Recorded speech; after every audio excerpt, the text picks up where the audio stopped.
Tragic loss of Grace Schara, a fight for justice and accountability.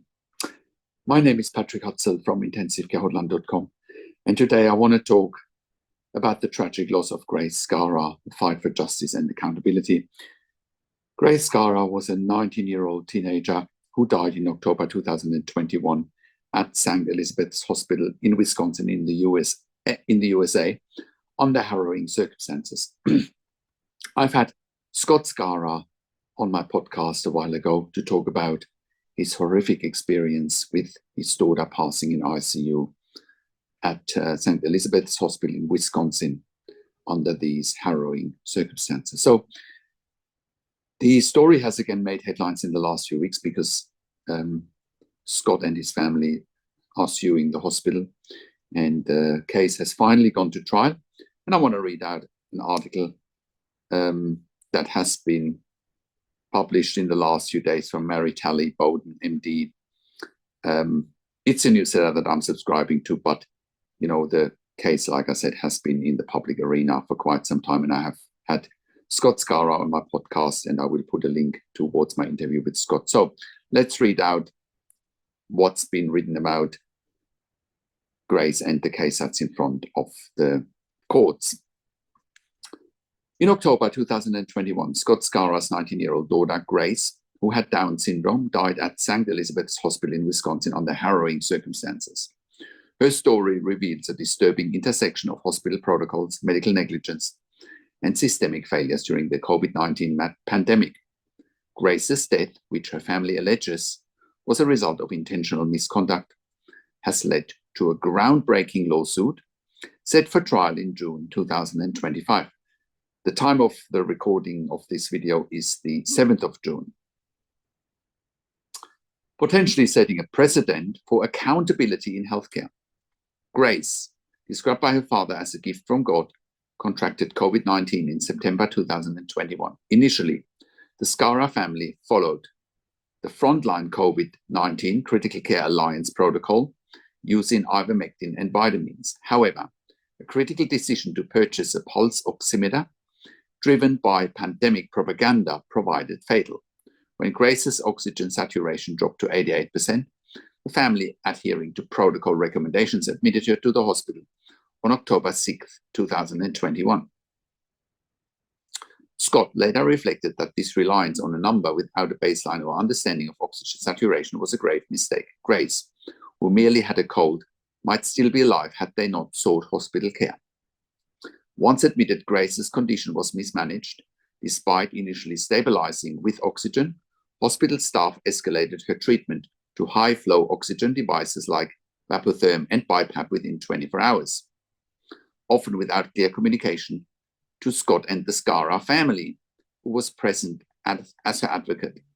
On October the 10th, Scott was forcibly removed from the hospital by an armed guard, accused of having COVID symptoms and interfering with care. During the 47 hours, Grace was without an advocate. Staff administered Precedex, the sedative increasing its dosage 6 times. On October the 13th, while Grace's sister Jessica was briefly absent, the hospital restrained Grace, leading to her defecating in bed. That same day, Dr. Gavin Schara placed an unauthorized do not resuscitate order on her chart, despite the family's explicit refusal to authorize ventilation or DNR status. The sequence of events on Grace's final day is chilling. Between 10:48 a.m. and 6:15 p.m., staff administered a maximum dose of Precedex, 3 doses of lorazepam and morphine, medications contraindicated together and akin to hospice euthanasia protocols. Despite Scott Schara questioning the morphine, the doctor claimed it was to, and that's put in quotes, slow her breathing. By 7:18 p.m., Grace's vital signs plummeted, and Jessica, Grace's sister, on a FaceTime call, pleaded for help. Nurses, citing the unauthorized DNR, refused to intervene, and Grace died at 7:27 p.m. as her family watched helplessly. The Schara family's lawsuit, filed in April 2023, named Dr. Schara and nurses Alison Barkholz and Holly McGuinness alleging medical malpractice and battery due to the unauthorized DNR and intentional administration of lethal medications. Attorney Warner Mendenhall emphasizes the battery claim, which could hold individuals personally liable, bypassing protections like the PrEP Act. The case, one of the first COVID-related lawsuits to reach a jury trial, faces challenges, including Wisconsin's $750,000 medical malpractice cap, which deters attorneys from taking such cases. Yet, the Scaras are not seeking financial gain. Any award will support Grace's nonprofit to raise awareness. Discovery reveals systemic issues, doctors adhering to rigid protocols, ignoring patient needs and patients' wishes, and a lack of accountability. Notably, Grace's medical records labeled her a, and it's put in quote, non-VIP patient, suggesting differential treatment, possibly exacerbated by her, in quotes, unvaccinated status and Down syndrome. The case also highlights broader discrimination against vulnerable populations, including the elderly and disabled during the pandemic.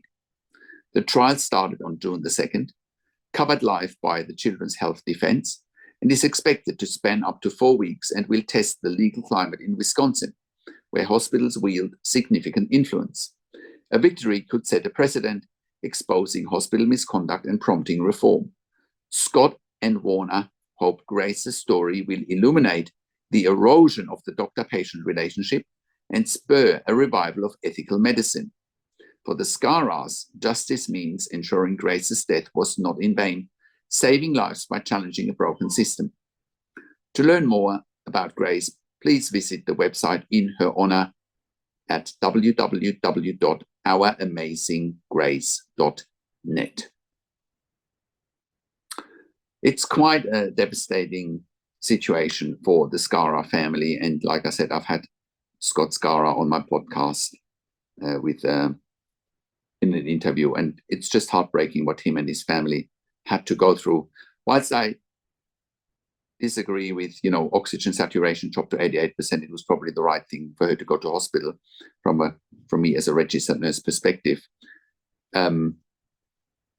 What happened afterwards doesn't sound right to me. I have not had the opportunity to look at medical records, so I can only go with what's been presented as evidence on various outlets. But if an unauthorized DNR had been issued, and if she was labeled as a non-VIP patient, and if she had been given Precedex and other benzodiazepines while she was on BiPAP, that could have potentially hastened death and could have been euthanasia. But that's what the courts are here to decide. So we'll be looking with much anticipation for the verdict there, and we wish certainly Scott Schara and his family all the best. But also, I think it could become a landmark case. I mean, we've been involved in exposing many cases over the years, publicly and not so publicly, where the hospitals are, issuing unauthorized DNRs, where patients have been removed from life support without patient or family consent. It is time that this is becoming in the public eye, and it's time that the broken system will be fixed, and that the patient-doctor relationship will be back again on solid grounds and not on shaky ground as it stands at the moment. So, I have worked in critical care nursing for over 25 years in 3 different countries, where I worked as a nurse unit manager in intensive care for over 5 years. And I've been consulting and advocating for families in intensive care since 2013 here at intensivecare.com. And I can very confidently say that we have saved many lives for our clients in intensive care. And you can verify that on our testimonial section at intensivecare.com, and you can verify it on our intensivecare.com podcast section, where we have done client interviews. Because our advice is absolutely life-changing. We help families to improve their lives instantly, making sure they make informed decisions, have peace of mind, control, power, and influence, making sure their loved ones get best care and treatment always. And because our advice is absolutely life-changing, that's why you can join a growing number of members and clients that we have helped over the years with one-on-one consulting and advocacy. The biggest challenge for families in intensive care is that they don't know what they don't know. They don't know what to look for. They don't know what questions to ask. They don't know their rights, and they don't know how to manage doctors and nurses in intensive care. And that's exactly why I do one-on-one consulting and advocacy over the phone, Zoom, Skype, WhatsApp, whichever medium works best for you. And I talk to you and your families directly. I handhold you through this once-in-a-lifetime situation that you simply cannot afford to get wrong. And when I talk to doctors and nurses directly, I ask all the questions that you haven't even considered asking, but must be asked when you have a loved one critically ill in intensive care. I also represent you in family meetings with intensive care teams so that you have clinical and advocacy representation in family meetings with intensive care teams. Do not go in family meetings with intensive care teams unless you have professional representation there. We also do medical record reviews in real time so that you can get a second opinion in real time. We also do medical record reviews after intensive care if you need closure, if you have unanswered questions, or if you are simply suspecting medical negligence. And all of that you get at intensivecare.com. Call us on one of the numbers on the top of our website, or simply send us an email to support@intensivecare.com with your questions. We also have a membership for families of critically ill patients in intensive care, and you can become a member if you go to intensivecare.com, click on the membership link, or go to intensivecaresupport.org directly. In the membership, you also have access to me and my team 24 hours a day in the membership area and via email, and we answer all questions intensive care related. In the membership, you also have exclusive access to 21 ebooks and 21 videos that I have personally written and recorded. And all of that will help you to make informed decisions, have peace of mind, control, power, and influence, making sure your loved one gets best care and treatment always. And all of that you get at intensivecare.com. Call us on one of the numbers on the top of our website, or simply send us an email to support@intensivecare.com with your questions. And if you like my videos, subscribe to my YouTube channel for regular updates for families in intensive care. Click the like button, click the notification bell, comment below what you want to see next, what questions and insights you have from this video.